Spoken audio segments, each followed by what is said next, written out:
Hi, I'm Greg Schuba, and I am interviewing Mrs. Cox. Nice to meet you. Nice to meet you too. Let's get started. Okay. So, how long have you been teaching? I've been teaching 25 years. I started teaching in School City Hammond in 2006, and I started my full-time teaching career in 2000 at Griffith High School. It's very interesting. Why did you start teaching?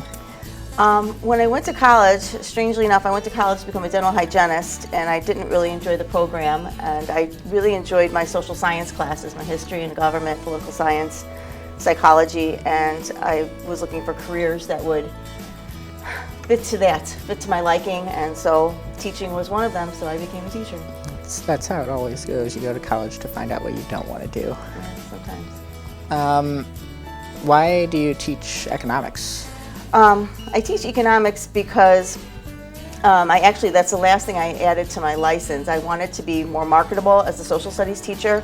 Strangely enough, back in the day, it was difficult to find a teaching job, especially in social studies, so I just kept adding endorsements to my license. Like I can teach history, I can teach government. Psychology is my real wheelhouse, that's my favorite, sociology, and then I picked up economics because not that many teachers teach it, and so I thought it would make me more marketable and easier to get a job. It's very cool. What are some things you do after school hours? I grade a lot of things because I assign too much work. I walk my dogs, I cook, I like to cook. I am training for a marathon. Well, actually I'm training for a half marathon now, then I'll be training for a marathon. Play with my cats, I like to garden and read, so I have a lot of interests. What are you reading currently? I am reading a book called We Are the Union by a guy named Eric Blanc, so it talks about union organizing. It's very interesting. And you mentioned you walk your dog. What kind? I have two dogs. I have two Irish Terriers, a female and a male, and they're very high energy. As dogs usually are. What have you done for your students? That's a great question for them, really. But I would say that I sacrifice a lot of time and energy to make sure that I am prepared each day to teach them something new and something useful. So that's what I really think that I spend my time and energy to make sure that they have what they need. Would you say they pay good enough attention to get what they need from your class? Not right now. Not since the advent of cell phones, no. Cell phones, it's a blessing but also a curse.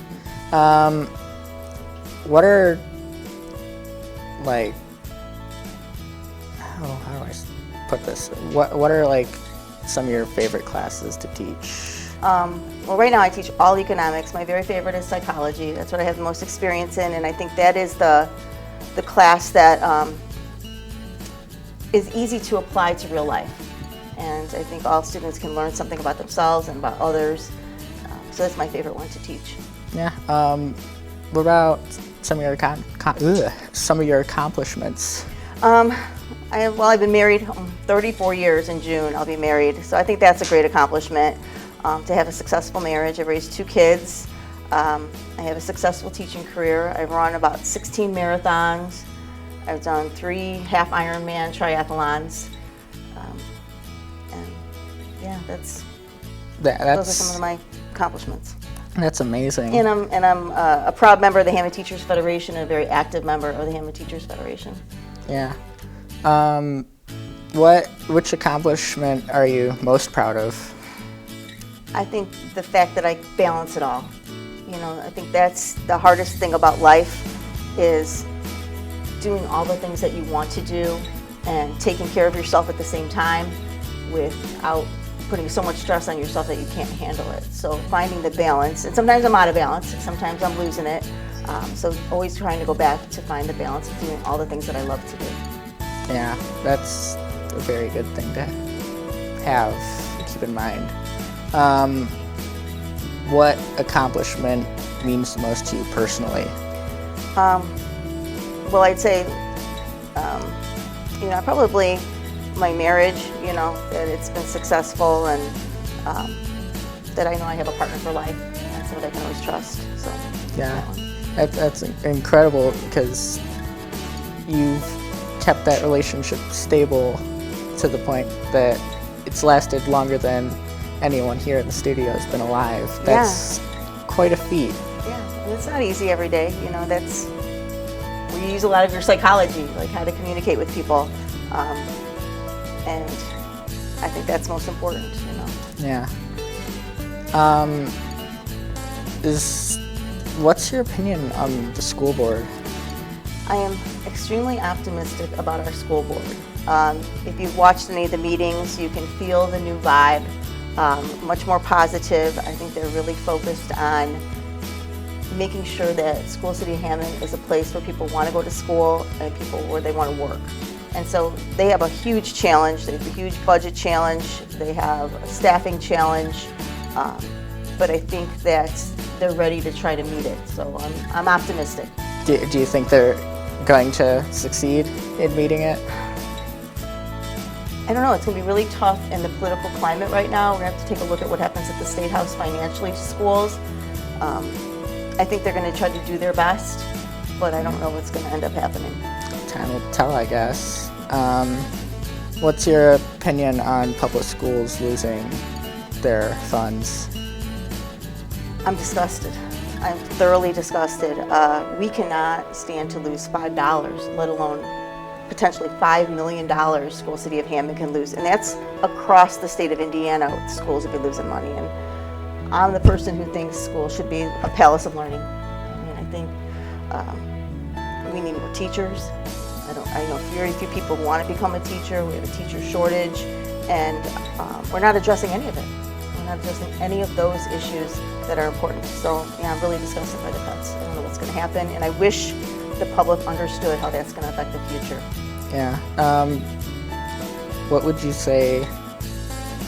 What would you suggest to someone who doesn't want to be a teacher to try and point them into the direction of teaching?